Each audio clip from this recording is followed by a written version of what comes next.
can we welcome up Natalie Mays?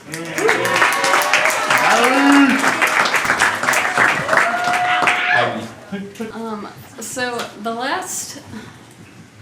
I believe the last couple of stories that I've shared have all seemed to have centered around my junior year of high school, interestingly enough, which for me, I guess was just, I guess being 17 is, an odd time for everybody, but yeah, that just seemed to be an interesting year of my life, and, there were a lot of things, like, different things that were happening, externally, but then a lot going on in here that I feel like I wasn't maybe even fully able to process until later down the road, and I feel like recently I've just been able to, realize a lot about myself through kind of this period of my life 5 years ago. And so here's another one. And yeah. All right. When I was 17 years old, my junior class went on a trip across the pond to Europe for 10 days. We started in London and finished in Rome, with Paris and Florence in between. And needless to say, those 10 days were filled with some of the most beautiful sights and bucket list items I'd ever seen.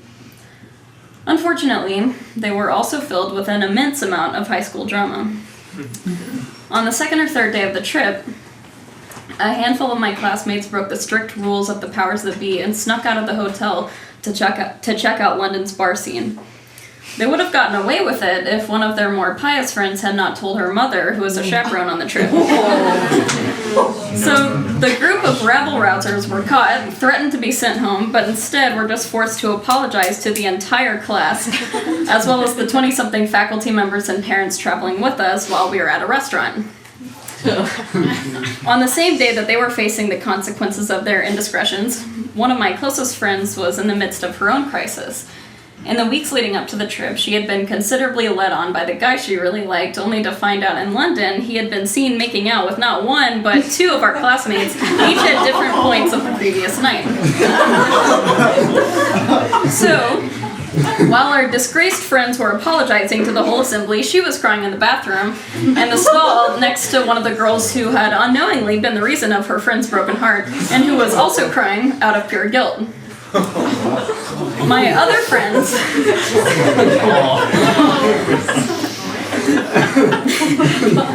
friends were desperately trying to persuade them both to come out of the bathroom, but were reaching their own point of desperation as they continually failed at their task.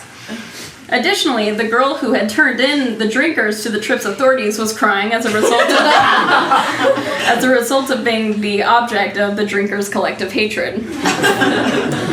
At one point, as everyone around me was falling apart, I started crying too in the middle of the restaurant, simply because there wasn't a single damn thing I could do to make any of this better. After another day or two, as we continued into Paris, the worst was over, but everyone involved still suffered from their own personal wounds. On perhaps day 2 of this leg of the trip, we made it over to Notre Dame, a 700-year-old cathedral and well-known tourist destination. The enormous cavern of French history and pride had a subduing effect on all who entered.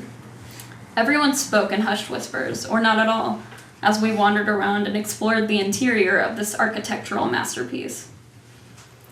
After about 20 minutes or so, I sat down on a church pew next to my broken-hearted friend, who was crying into the shoulder of the classmate on the other side of her. I observed the sad scene next to me, and did something that was rare for Natalie Mays. I closed my eyes and prayed. Maybe it was the general depravity of the last few days, or maybe it was knowing that I was sitting in a sacred space whose walls had heard the prayers of millions of people over the last millennium that inspired me to follow in their footsteps. I prayed for each classmate who was experiencing the growing pains of high school, and I prayed that I, and all of my own self-doubting insecurities, could do something to make it better. In hindsight, I now realize that while my 17-year-old self was a troubled mess, she was onto something. One of the hardest things to do sometimes is to admit that we as humans desperately need help, because we could never possibly go through life by ourselves or understand the world through our own flawed perspectives. Sadly, only when everything seems to have crashed and burned around us do we finally look up and put our trust in the one who actually cares so very much about how it's all going to turn out. And in those moments of realization, I have found that the best thing to do is pray. What for, exactly? How is asking for help or asking for something we want going to change God's mind? It's not like he's sitting up there directing the universe only to hear a human's request and think, you know what, you've got a fair point there, Natalie. I hadn't thought about it that way. I'll just go ahead and rearrange my divine plan so that your wish will come true. I have a hard time believing that's how prayer works. Instead, more than anything else, I believe it to be a difficult exercise in admitting that we are not the masters of our own destinies, and we never were. Prayer is a simple but necessary action of trust. As I sat on the church pew with my head in my hands, I suddenly came out of my strange meditative headspace and became aware of the silence around me. How long had I been sitting there? I opened my eyes, and every single one of the 100 plus people who had been previously wandering the aisles of the cathedral were gone. I stood up and walked to the massive front doors through which we had entered and pulled on the handles, but nothing happened. I pulled harder. These were pretty heavy doors. Only to realize that it wasn't my own weakness that was keeping me from getting out. I appeared to be locked inside of Notre Dame.